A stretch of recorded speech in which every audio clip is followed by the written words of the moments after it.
പരിശുദ്ധ പരമ ദിവ്യകാരുണ്യത്തിന് എന്നേരവും ആരാധനയും സ്തുതിയും പുകഴ്ചയും ഉണ്ടായിരിക്കട്ടെ.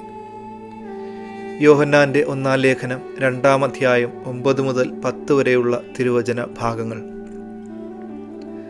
താൻ പ്രകാശത്തിലാണെന്ന് പറയുകയും അതേസമയം തൻ്റെ സഹോദരനെ ദോഷിക്കുകയും ചെയ്യുന്നവൻ ഇപ്പോഴും അന്ധകാരത്തിലാണ്.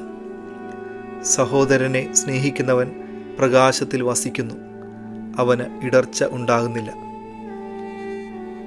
സ്നേഹം ഇല്ലാത്തിടത്താണ് ഇടർച്ചകൾ ഏറുന്നത്.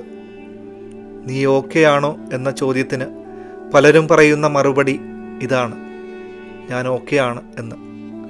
എന്നാൽ സ്നേഹം ഇല്ലാതിരിക്കെ ഈ ഓക്കേയ്ക്ക് ഒത്തിരി അപാകതകൾ ഉണ്ടെന്നാണ് ഇന്ന് തിരുവചനം നമ്മളെയും പഠിപ്പിക്കുന്നത്. പലതും ജീവിതത്തിൽ ഓക്കെ ആകാതെ വരുമ്പോൾ പിന്നെ വചനം പറയുന്നത് പോലെ അന്ധകാരം നമ്മളെയും പൊതിയാൻ സാധ്യതയുണ്ട്. നമുക്ക് കൂടെയുള്ളവരെ പോലും തിരിച്ചറിയുവാൻ സാധിക്കാത്ത അവസ്ഥ ഉണ്ടാകുന്നു എന്നതാണ് സത്യം. വിശുദ്ധ അഗസ്റ്റിൻ പറയും, നീ മറ്റുള്ളവരെ സ്നേഹിക്കുമ്പോൾ ദൈവത്തെ കാണാൻ നിന്റെ കണ്ണുകളെ നീ ഒരുക്കുകയാണ്.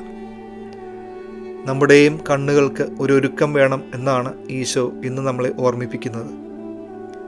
ഈ ഒരുക്കം സ്നേഹത്തിൻ്റെ ഒരുക്കമാണ്.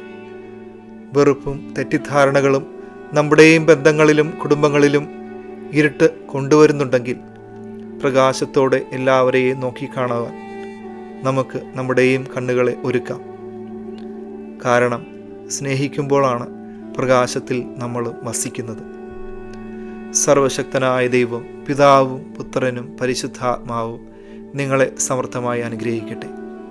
പരിശുദ്ധ പരമ ദിവ്യകാരുണ്യത്തിന് എന്നേരവും ആരാധനയും സ്തുതിയും പുകഴ്ചയും ഉണ്ടായിരിക്കട്ടെ.